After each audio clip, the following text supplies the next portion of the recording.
All right. Hi, and welcome to the Reintroduction Podcast. We are on season 3. A lot has changed.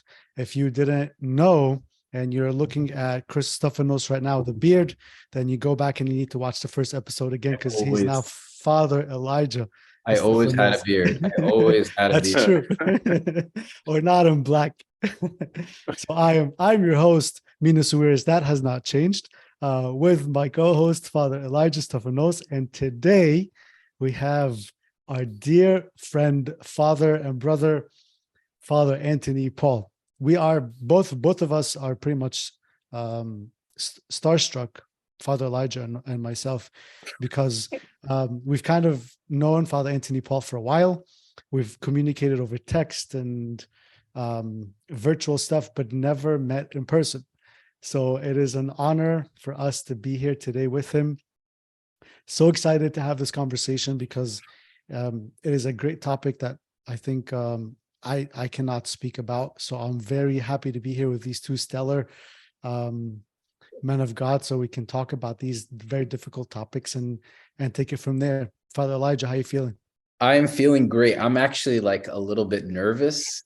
I love Abuna Anthony Paul very much. I was just telling him before we got on this call, I've listened to so many of his sermons that I feel like I can, I don't know, like I feel like I'm constantly sharing things that he said without necessarily even like ever attributing it things. I just have learned so much from Abuna, and I'm grateful to God for his ministry. And I know Abuna is super humble and he doesn't like people talking about him. So I will continue. That's not humble, but don't like the talking part. So. That is a form of spoken plagiarism, Father Elijah. Yes. Sorry, forgive me. Abuna, we Father Anthony, we love you. We are grateful to have you on this podcast. And we're super excited to the people who listen to this podcast because Abuna is he's just awesome. So we're really excited to jump into this conversation today and to get Abuna's advice and thoughts on this topic. And for those who are non-Copts that listen to this podcast, when we call somebody Abuna, that's just the Egyptian word or the Coptic word for father, or the Egyptian word for Arabic word for father. So we are so happy to have you, Abuna, on this podcast. I'm honored. Thank you, guys. I'm so awkwarded by that stuff, but it's an honor for me. And you guys are both celebrities, but it's me who's anxious about looking dumb. So thank you guys for covering me. Not at all. We're so grateful. You're going to make us look great. I'm stuttering, Abuna. That's the problem. I don't usually stutter. For some reason, I'm stuttering this evening. So if you don't know Father Antony Paul, he's our friend from Canada. That's where he grew up. We love our Canadian brothers, of course, and sisters. And then he moved to the U.S. to join St. Paul's Brotherhood in California, where he became a priest. And after that, he took his vows. He moved to Vancouver. You moved to Vancouver first, right, Father? For the service, yeah. Yeah, he moved to Vancouver to serve. And then he took his monastic vows, and he became a monk priest in a Coptic Orthodox tradition. And now he is currently serving in the Midwest, in the region there. So if you didn't catch him in Canada, you didn't catch him in California, you can now catch him in the Midwest. So thank you for joining us, Father Antony Paul. Thanks, man. Today we are talking about what it means to be a Christian in the 21st century. It's a natural progression of what we talked about in season 1, misconceptions about God, and then season 2, misconceptions about being human. And today in season 3, we want to talk about misconceptions about being a Christian living today. And we wanted to kind of start off the conversation about spirituality and asceticism. Is there room to talk about asceticism really in the 21st century? Or is that something more of a relic that is really not spoken much about today? We focus a lot, and we understand that as a church, and specifically as an Orthodox church, that our theology is concrete. Our theology does not change, does not move. There's not a time in the life of the church in the future where the church will come and say, we no longer believe that God is Father, Son, and Holy Spirit. That has been etched. That is the theology that's been passed down to us and that will never change. There's a lot. So in a sense, then, when we talk about spirituality as it pertains to the church and individual spirituality, can we talk a little bit more about that and understand, is spirituality something that is personal? Is it something that is dictated? Is it something that is adaptable, or something that is unchanging? And how would that look like in the 21st century when we talk about it, as opposed to centuries before?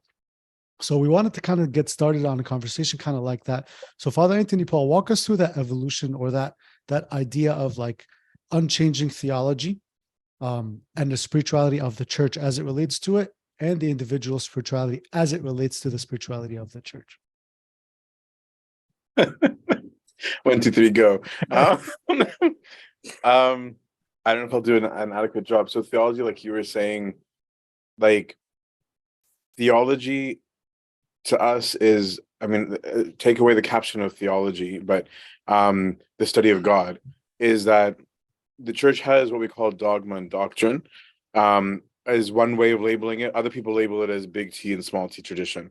Both like refer to kind of the same thing, right? So big T tradition or dogma is, these are like statements of belief that are non-negotiable, essentially. This is what we believe, right? In the science world, that's akin to law, right? The laws of thermodynamics, right? There's no room for negotiation about those, right? Whereas underneath it, in the doctrine or small T tradition category, is more akin in science to theory, where you can have very well developed theory, you can have less developed theory, but theory can't contradict law, right? Otherwise, there's something going on there, right?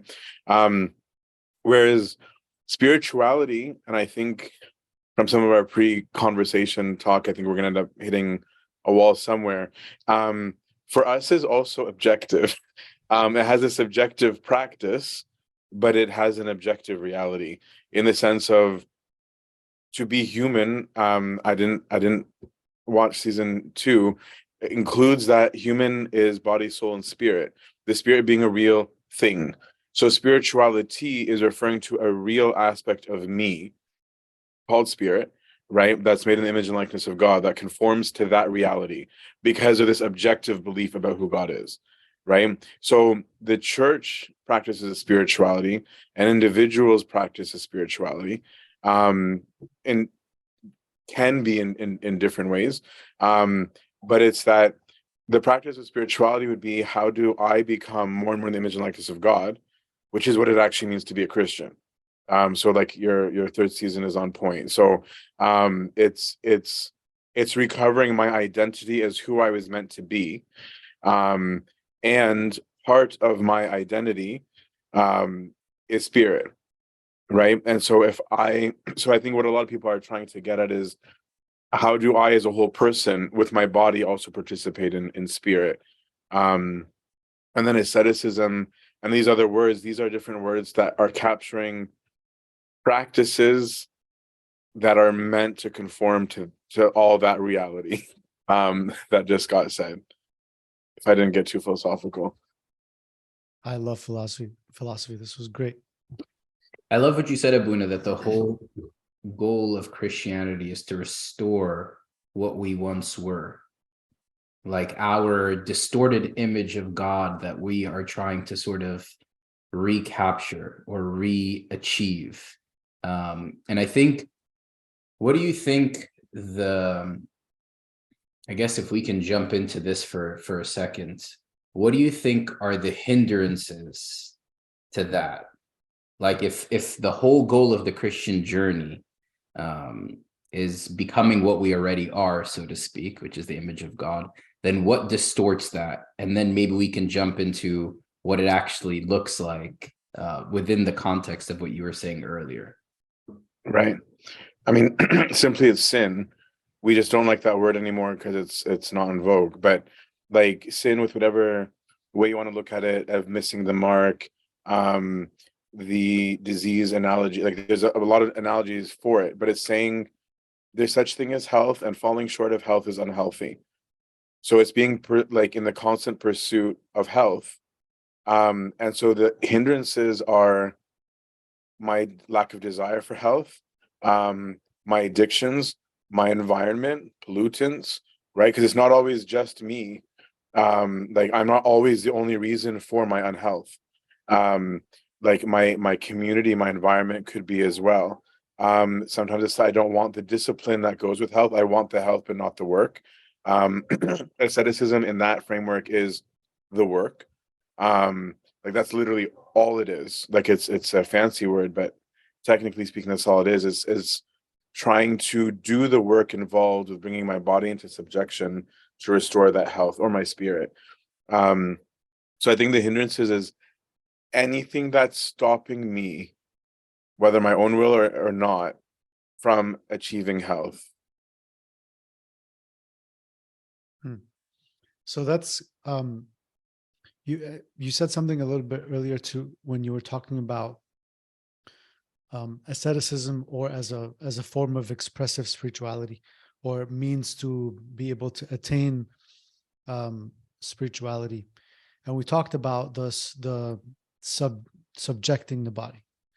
In that type of framework, because we can easily say, generally speaking, in the 21st century, there is more of a culture that wants to adapt to other things around us. And we can say, okay, subjecting the body, a form of that is exercise, or a form of that is dieting, or a form of that is like disciplining the body in a specific way that we see all the way everywhere around us. It doesn't just have to look like that at church. We see it in the gym. We see it in Christian dietary plans, non-Christian dietary plans. There's all sorts of ways that people are advocating this is how you discipline or subject the body. In that form that it takes today, that it is culturally acceptable to be doing that, but outside of the religious framework. I mean, it does in a sense become its own religion in a way, but outside of organized religious framework, how is then that practice of self-denial, or because in essence, asceticism is a form of self-sacrifice, self-denial, staying away from certain things when you don't technically need to. So what does that form of asceticism look like within the church, and why does the church still preach some sort of asceticism in the 21st century, as opposed to the asceticism that is practiced by the culture currently outside of the church? Buddha, can you also define asceticism when you are answering me this question? Yeah, I think what we're dancing around is the whole like spiritual, not religious thing, which like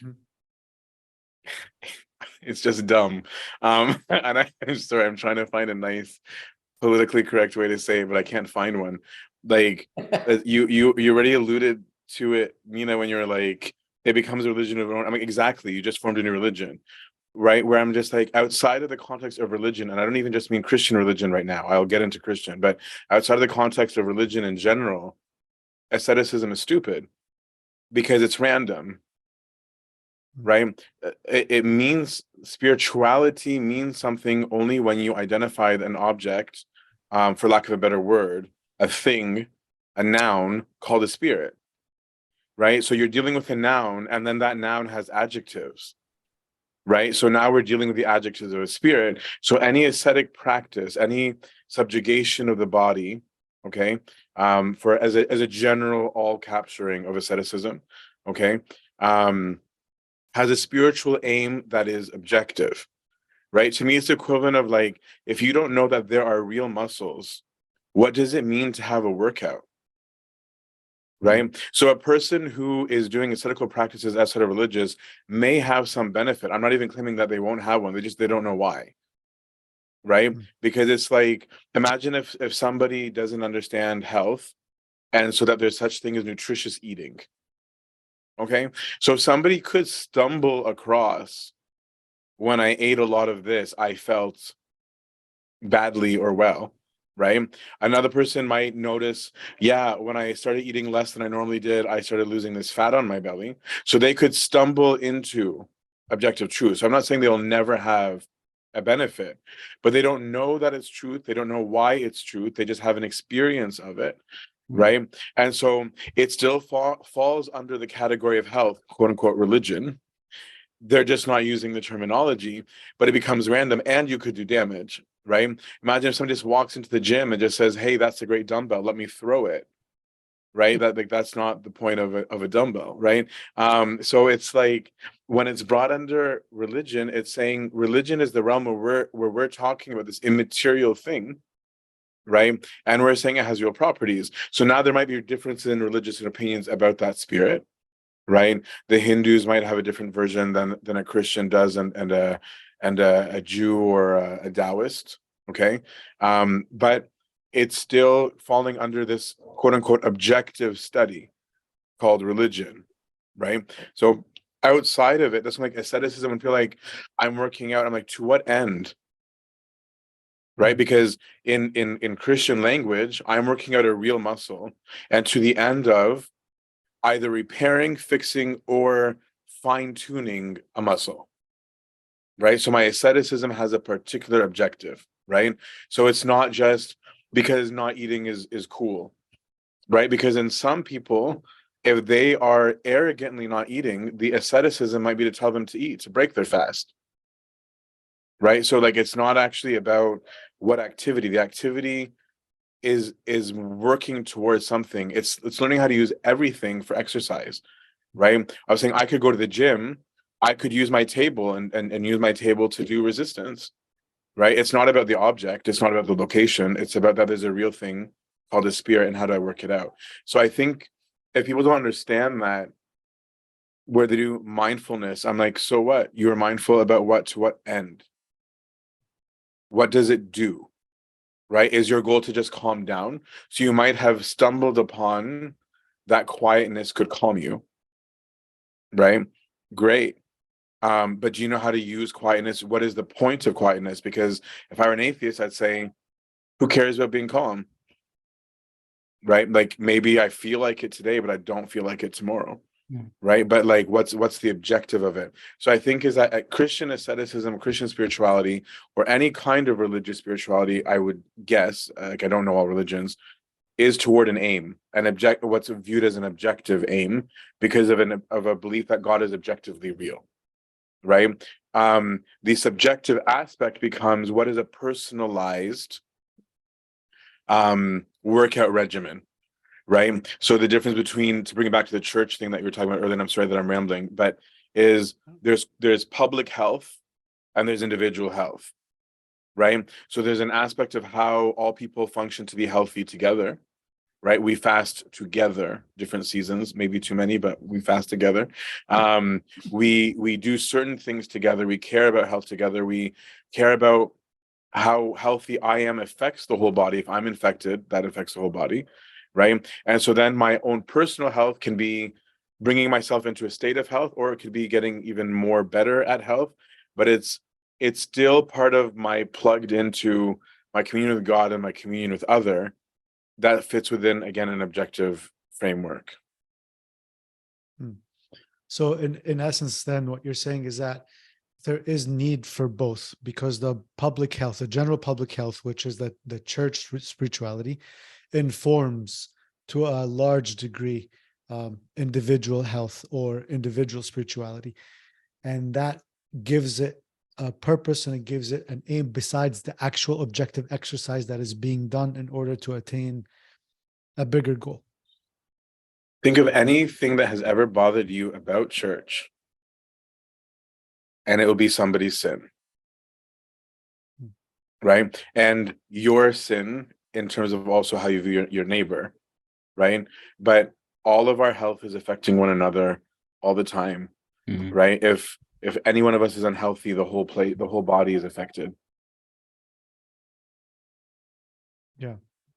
So then within that example, then we talk about that spirituality with a purpose, then the Christian spirituality with a purpose, as opposed to, okay, let's say I define myself or identify as a spiritual person without the religion or the religious framework, and I say, you know what, I like the whole minimalist movement, I would like to downsize.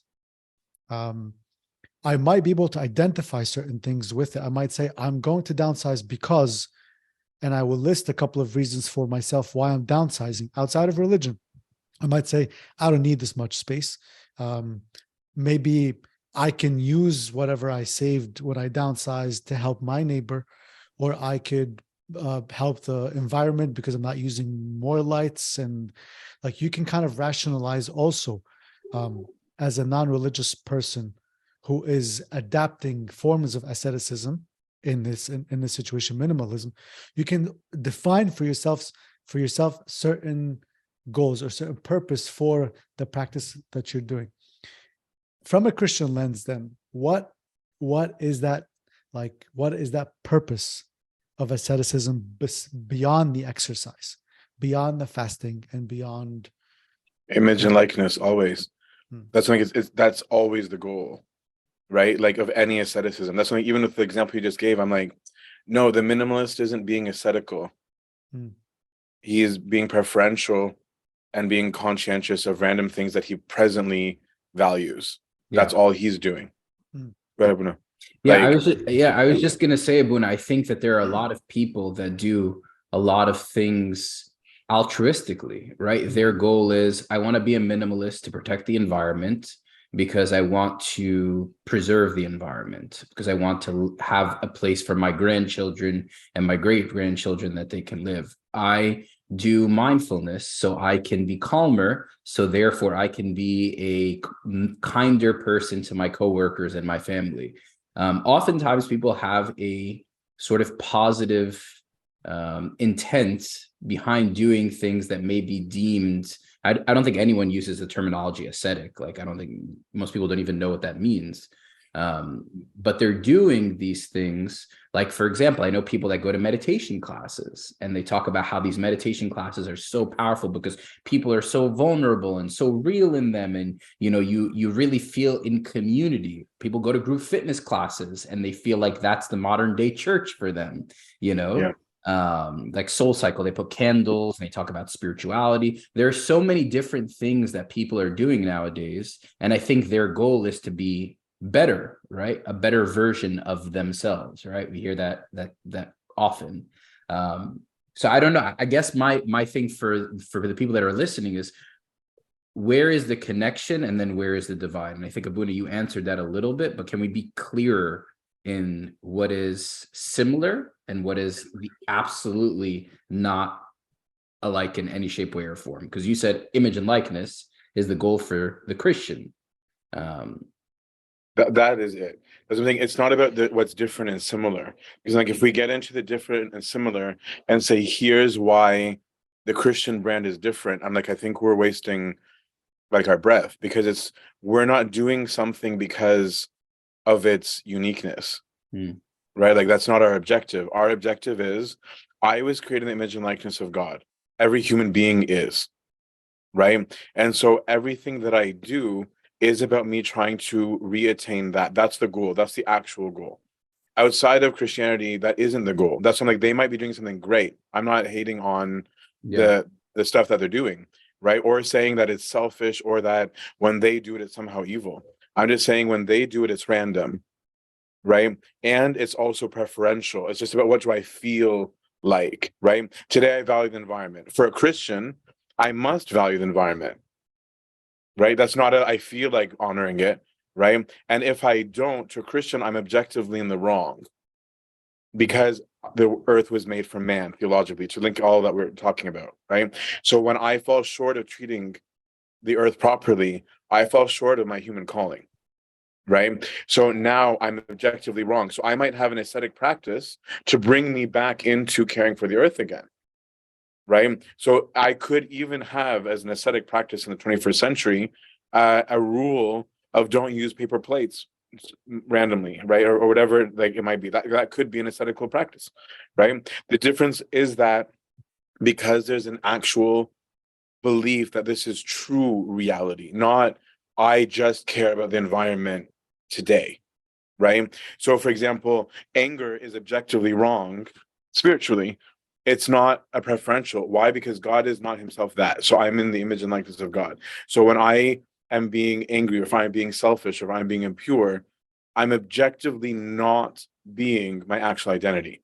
So the ascetical practice that could match a person who's taken like some ascetical secular practice of, I'm going to control my sexuality for a year, and some people do that, right? Is that I'm not doing it because it's a cool thing to try and because I'm trying to learn certain habits. It's because I'm supposed to be pure, not because it would be nice, right, to do it, right? So any exercise that we do is, what am I doing? Where does this fall in terms of what I'm trying to recover? I'm taking random or not random, I'm taking muscles of the body, organs of the body, and zooming in on their health, right? And then finding out what are things that I'm doing that are contributing to its poor health. And the ascetical practice will be ways to practice doing the right thing for me or flexing that muscle, right? So for example, like let's say I'm I don't know, I'm trying to choose a random passion, right? Like let's say that I'm very opinionated, okay, and that I always overspeak. I'm always dominating a conversation. I'm always, from a Christian perspective, there's something wrong going on there, right? From a secular, you can't define that necessarily as wrong at all.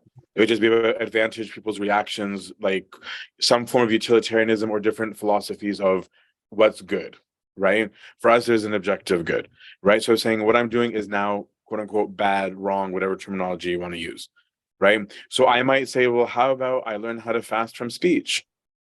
Because the real issue is that I talk too much. So I might have an ascetical practice of, I'm going to speak X amount per day. If it's no, you know what, it's not actually a general issue for you. It's these particular situations where you really want to have your way. It might be, then let me fast from, right? Let me ascetic myself from giving my opinion first. It might be from giving it at all, right? It might be from, if any other person has given an opinion, follow that one. If it's there's where the personal variation can come, but the aim is fixing something that we would call objectively wrong, right? And the ascetical thing is that I'm bowing my will towards this right goal, essentially.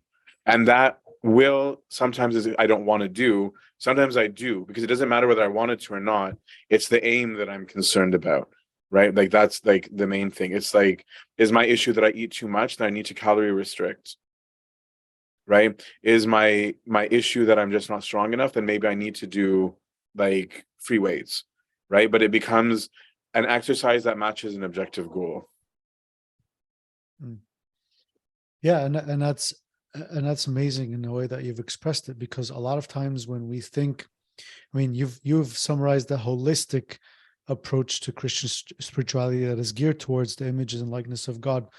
I think in practice, though, and the way people might see it from the outside of religion, looking into religion, it seems that we're very selective, that we choose certain things to be spiritual about, or focus on, or practice asceticism towards, but neglect other things. And I must say also that a lot of times within the church, we have a misconception of what spirituality should look like, or what it should be like. A lot of times we think neglect is a good thing. Like when you say, oh, like someone is not, for example, I'm just going to say someone's not taking care of themselves. Like that's one thing. Or somebody not showering. I know somebody that didn't shower for like 30 days during a mission trip, and I was like, please, just that's ascetic. You are killing us. You smell so bad. Ascetic, please. It's not ascetic, right?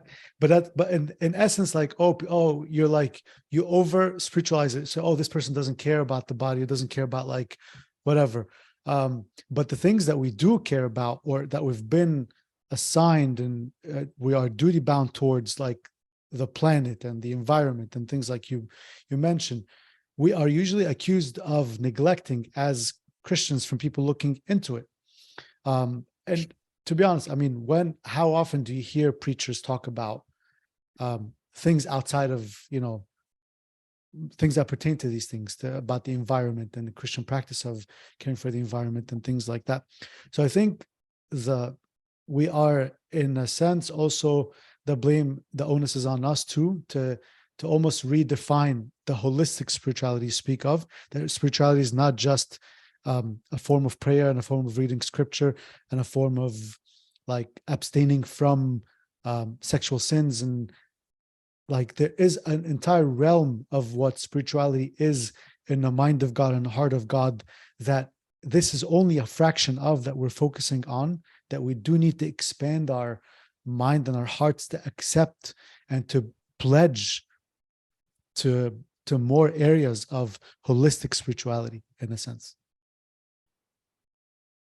I agree. And to be honest with you, in my mind, I'm like, how do we get to the fun part of spirituality? Because it's like, this is the theory, right? But it's like, it's mind-blowing when you live it, right? Like it's like we're not practicing spirituality as this function of Christianity, right? Is that theology and spirituality are the same, right? Spirituality is one aspect of the presentation of theology, in the sense of, if God is real, then, right? If I'm created, then, right? They're all natural conclusions. They're not ideas, right? So yeah, we get fixated, and I think you're right. Like we're guilty of what we fixate on, and I think that's culturally normal. That's like right now, culture is fixated on plastic spoons in Canada, and on whatever is the trend. So like, I think everyone's guilty of this trend thing, right? Where like it depends on what's convenient, and it's like we can turn a blind eye to certain wars, and a very glaring eye at other wars, depending on what's self-serving, to some extent, right? Where I'm like, how many of us were very interested in Rwanda when things were going badly there, just as a random example. But it's like we're all guilty of trends, including in the church. That's going to happen, right? I think the difference becomes, but what is the proclamation, right? Like what is the church actually stating versus what we fall short of, right? In the same way, for example, maybe during COVID, we got so obsessed with vaccines that we're not emphasizing other parts of important public health too, right? Like we're gonna be reactive by nature, right? We shouldn't be, but we will be. And so I think it's good that we keep ourselves in check, and it's good that there are people to point at the inconsistency, even within the institution, right? Like that's not an issue. But I think it's like when we recognize that this is my identity. I mean, it's not this academic work that I'm doing and I'm seeing the image and likeness of God, right? Is that if I start thinking every single day about, if I'm a Christian, actually, that's my identity. What does a Christian in this spot do? Right? So like one of the things that Father Antony Paul said about monasticism that always made me smile, and I was a jerk to people in confession who were very romantic about wanting to be a monk, where it's just like, what's a monk? He's like, a Christian in a monastery. Right? He has a lot of theory to Christian monasticism. Like it's not like that's where he ends it, but it being like, that's what it is, right? There's another Christian who's married. There's a Christian who's single, right? There's a Christian who is a student, and there's a Christian who's a son and a dad and a brother and a nephew and a niece, right? It's a Christian everything. So it becomes, how does one be in the image and likeness of God at all times and all places? So when I start thinking like that, then it's like, okay, if somebody cusses me out, then the first question becomes, what does a Christian who's cussed respond? That's an image and likeness question in real life, right? Or my dad is always ridiculous. This is not true about my dad. I'm making up examples. My dad's always angry. When he comes home, he's yelling and screaming, and now we're all in a miserable mood every single day. What is a person in the image and likeness of God? What is their response supposed to be, right? It has a real world look. It's not just about, what is my choice about my sitting room? Do I buy 4 chairs or do I buy 2? Right? It does also affect that, right? It can, depending on how deep I go, right? Of being like, is this thing, and this is what St. Paul means, I think, when he says, all things are lawful, but not all things are expedient. He doesn't mean a random expedient. When he says not good or not beneficial, he doesn't mean according to my mood. He means according to rightness, right? So then it becomes like, to me, I live like this, of like, question number 1, is there an intrinsic wrong thing? Is there anything intrinsically, absolutely, and I'm using that word on purpose, intrinsically unhealthy or wrong about this, right? So it's like, cutting off my hand is intrinsically stupid. Okay, so like there's an objective answer to that, right? Now, many things don't fall in that, right? So like then question 2 becomes, in my pursuit of the image and likeness, right, is this a good thing? There's an example I overuse. Like, there's a crew when I moved to California, when I first got ordained. My home church had a youth trip to California. So one of the stops was at Newport Beach.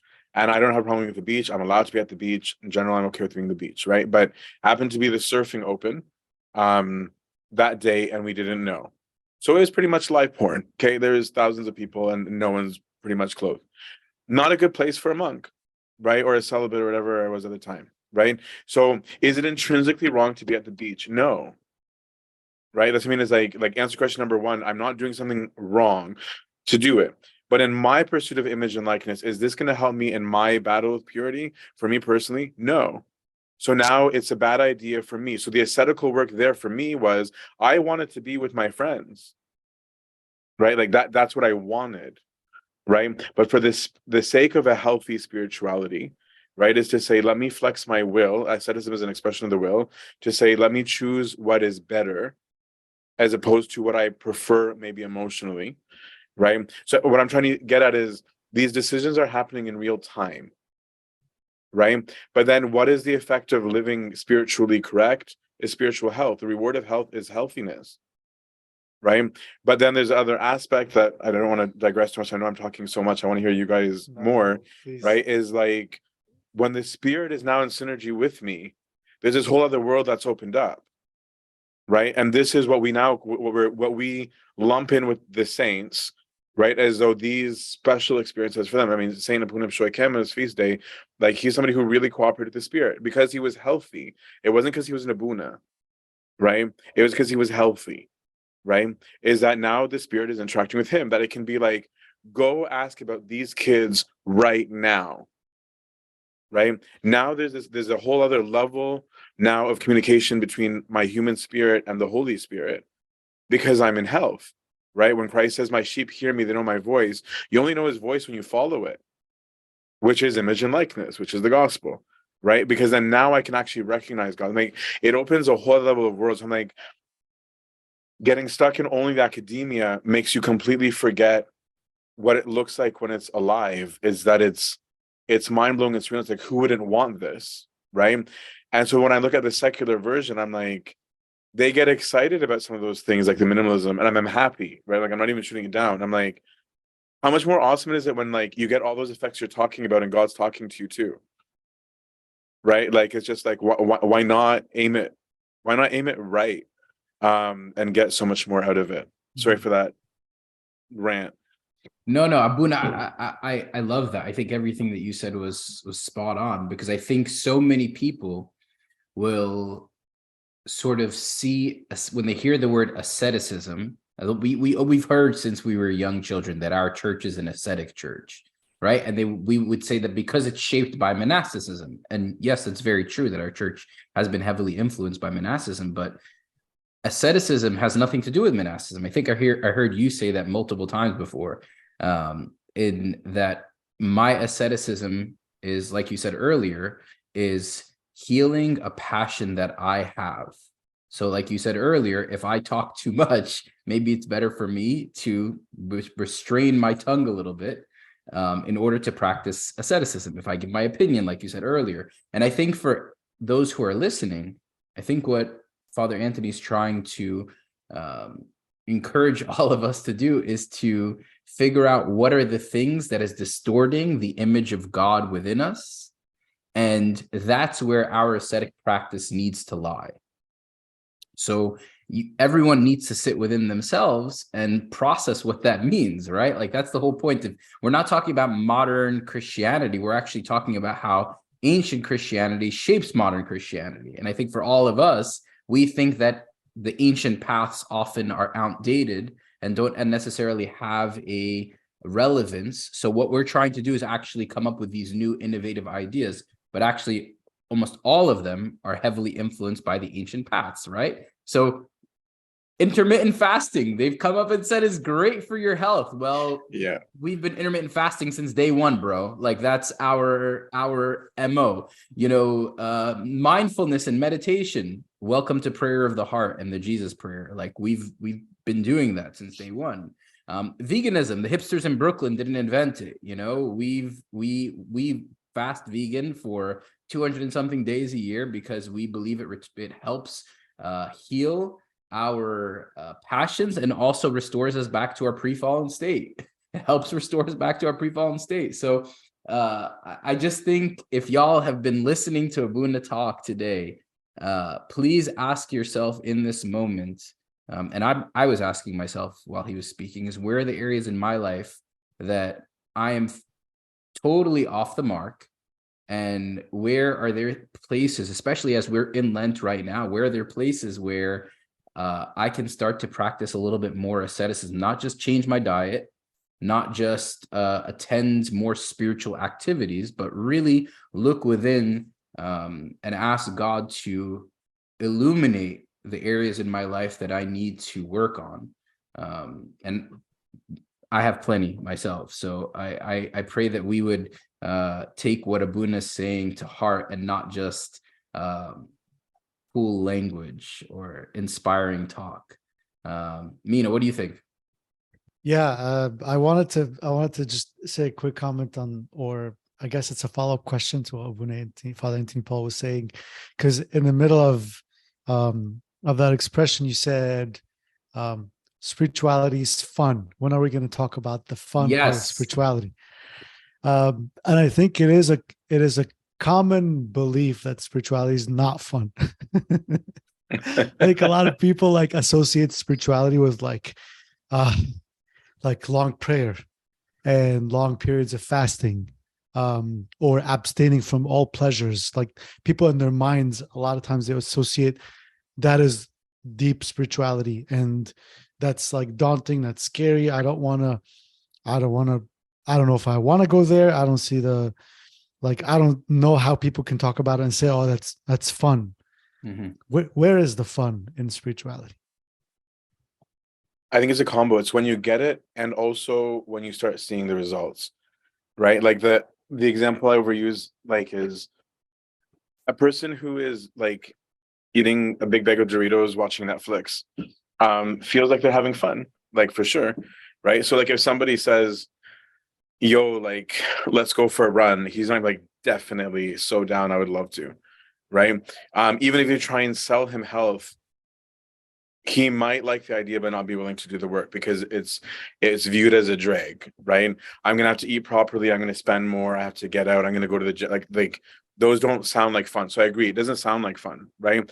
The person who knows what it's like to go up the stairs and not be out of breath knows something different, right? The person who's able to go play catch or football with their kids, right, knows that it's different, right? There's this stuff, but I mean, that's when it's this combo of experiencing it, right, where that's suddenly why it starts becoming fun, because you didn't know that there's things that you would like, right? But also when you start changing, right, so it's just like, wow, I'm not angry. There's something nice to that, where like suddenly you're just having a good time, where it's just like nothing gets under my skin anymore. That's weird. I used to be so irritable, right? Where it's like suddenly I'm not. People actually like being around me now, right? Or like I'm excited to see these people. There's things that start to change, right? And so then as I get more jacked, it's just like a whole world changes. But I think part of the problem, maybe that could be season 4, is that people don't know what things are for. Right. So it's like if fasting is just seen as this random task that I do devoid of anything, of course it sucks, because I probably got very little out of it. I just went to a gym and I literally held a piece of metal and went like this. Right. So I might have gotten some benefit. Right. But then because no one explained what it was for, a lot of people are fasting wrongly. So it's like suddenly it's almost like it's like chopsticks, like with this fake fasting that we do. Like you got the helper. So it's like, okay, you're holding chopsticks, but you don't know how to use chopsticks. And so I'm like, so you might have enjoyed the Asian cuisine experience, but did you eat the chopsticks? Not really. And so so you might be fasting and not fasting at all, right? Psalms are this whole other world where like I've had a hate-love relationship with Igbe 100%. Where like there's some periods I'm like, I hate this book, I never want to touch it. But it's like when you start understanding the Psalms, I overuse this example, Psalm 1, like the first Psalm 129 of complying, right? It's like when you hear David in his own words saying things like, Lord, I'm calling out you from the pits because life sucks, right? And then he says, if you're going to hold mistakes against us, well, I guess there's nothing any of us can do, right? And he goes, but there's forgiveness with you that we can respect you. That's bold, right? Because it's just like, if you hold everything we do against us and you never forgive us for anything against it, like, how do we deal with you? Right? That's bull. So suddenly it's like I'm hearing these prayers of being like, I didn't know I could say that to God. Right. And then I'm learning more that prayer is a real conversation with God, even when I might be wrong, because then like Bilim and so he collects himself. He's like, but I will wait on the Lord, my soul, blah, blah, blah. Right. Other Psalms like vindicate me, I did nothing wrong. Other Psalms, this day rock, thank you, Lord. Right. Suddenly I have this other language, right, that I can use of being like, okay, I'm allowed to be myself in my prayer. And there's these different ways of expressing myself and how I'm having conversation with God. And so I might enjoy it more because there's not a million rules about how I pray. Right? There's not a lot of rules about how I communicate with somebody, right? And that the church, again, and I recognize that as a church, we haven't always done well at teaching, right? So like, I'm not faulting all of us for not knowing. Like, I got lucky to have many teachers that started opening some of these doors to me that made me find it fun, right? Like, just sit with someone like Abuna Lazarus in Egypt, who is the guru of prayer, talk about prayer is completely different from somebody who like learned it in a grade 1 lesson. Right. So like when you can see it in a real function, it just becomes like, okay, wow. So this is a real actual conversation. So now who am I talking to? I'm not talking to an it.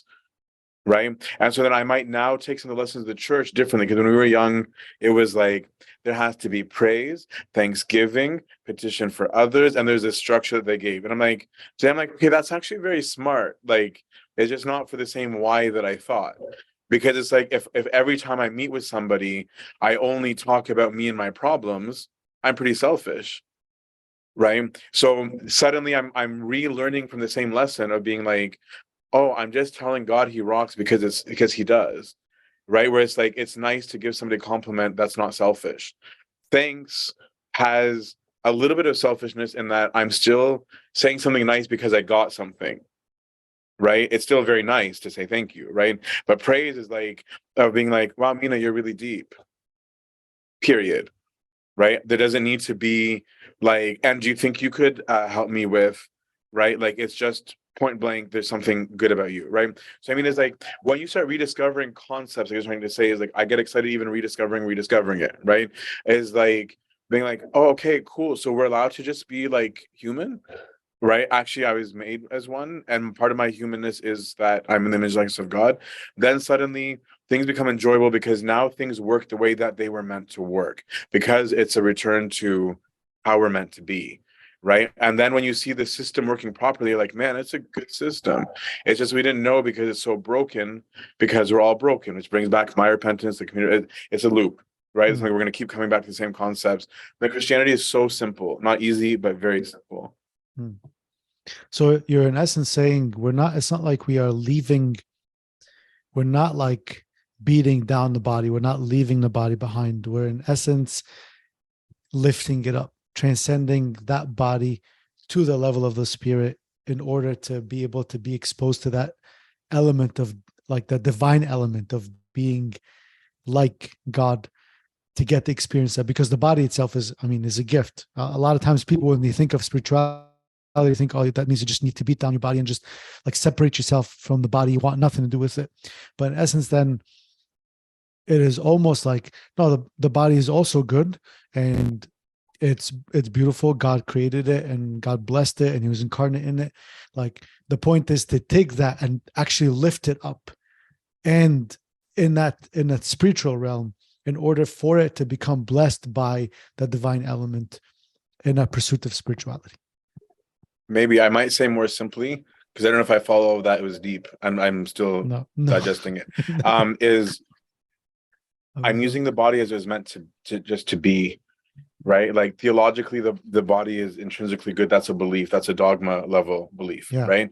Yeah. But it's saying, how do my body and spirit properly work together? Because often, that's why I think the emphasis of a lot of ascetic practices is against the body, because usually we've pampered the body. Right? And a person who's out of balance, where they're actually not properly caring for the body, their ascetic practice might be to actually give to the body because they've been depriving.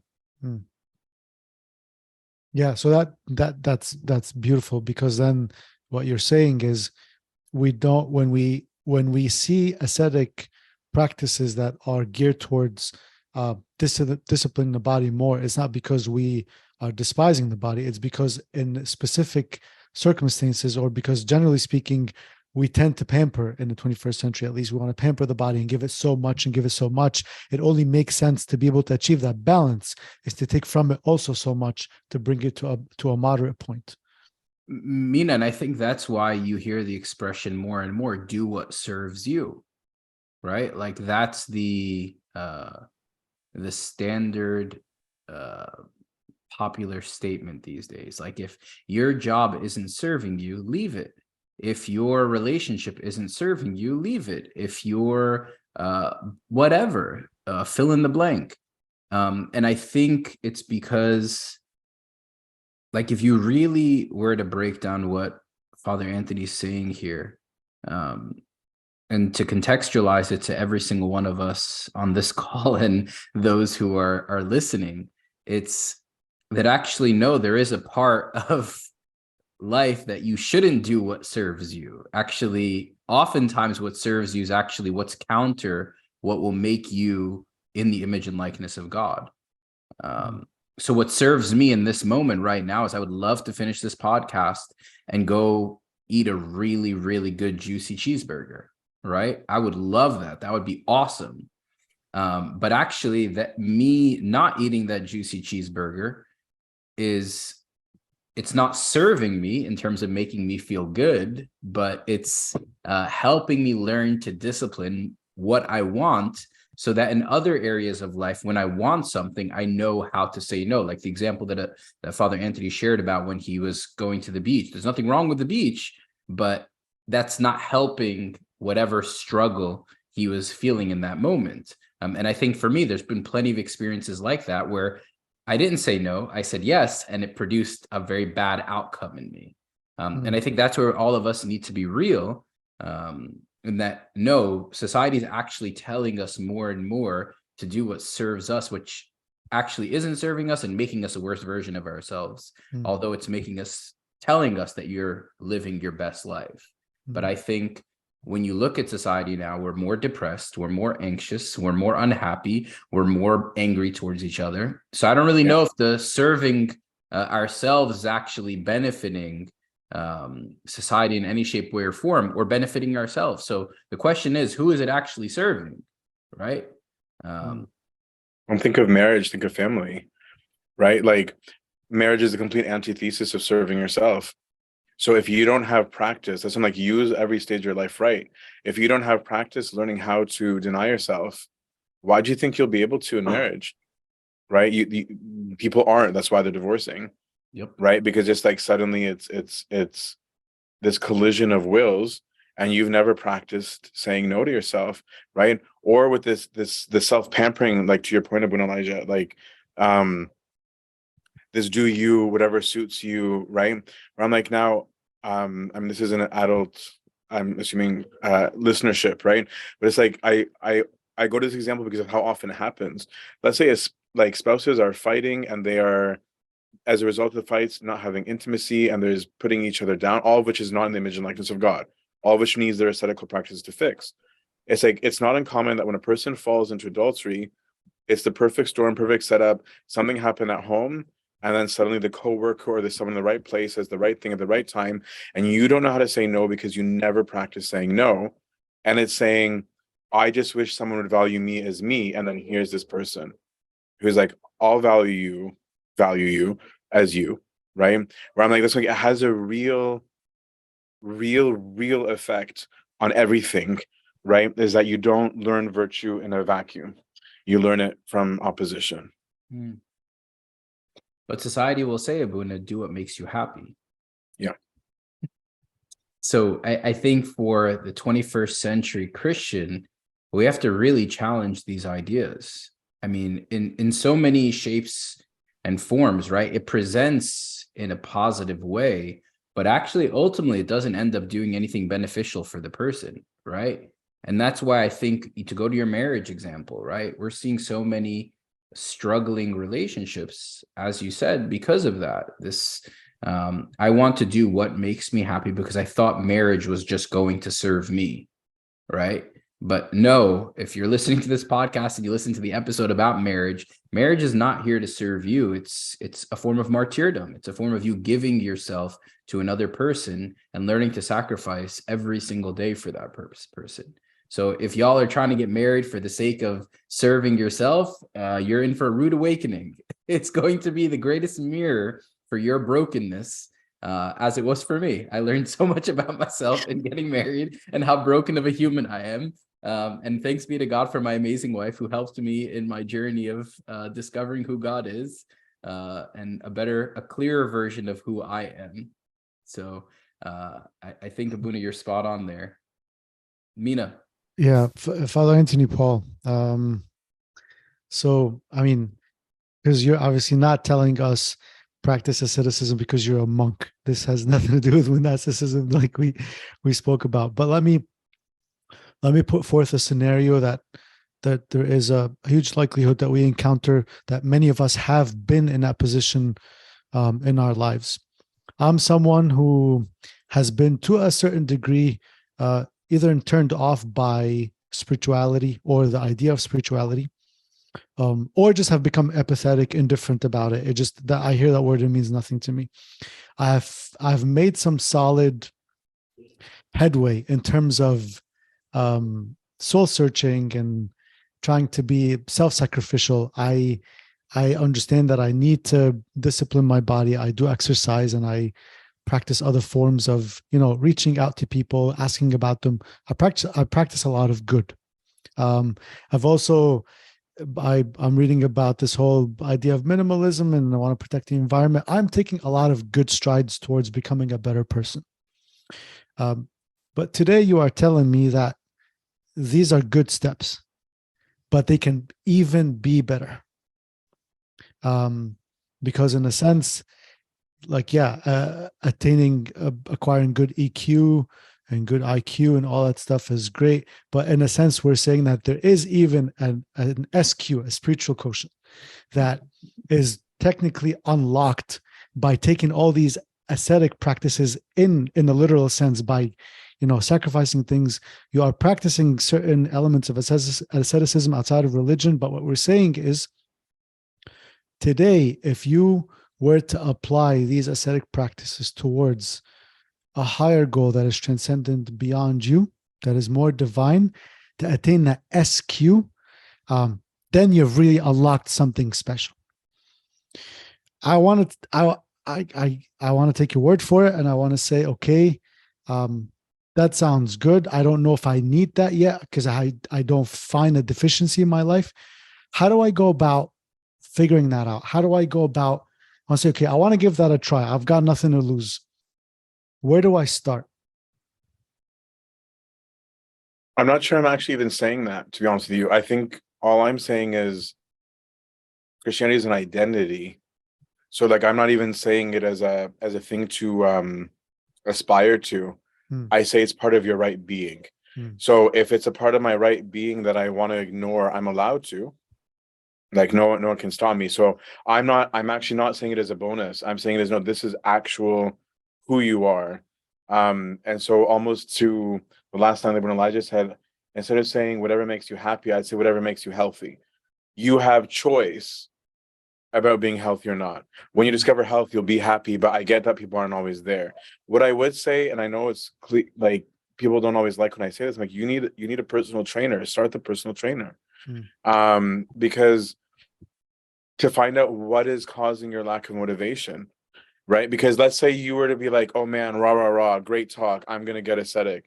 You might have no idea how to do that, because you just walk into a gym, how to use the machines, right? And then what is your diet supposed to look like? Because you could use the machines and see no progress, right? You might overdo it on the machine. And so then you get so injured that you're like, I'm never doing this again. I gave it a try. I got so hurt.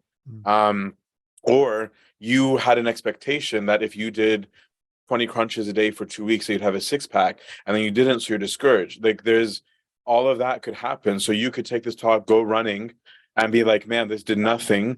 It was just a good talk, and that's it, if it was even a good talk. But like, is the personal trainer aspect, and I always overemphasize it because it's tradition. That's what we do. And by tradition, I don't mean as just a general old man tradition. I mean, it's how we learn. It's a handing down, right?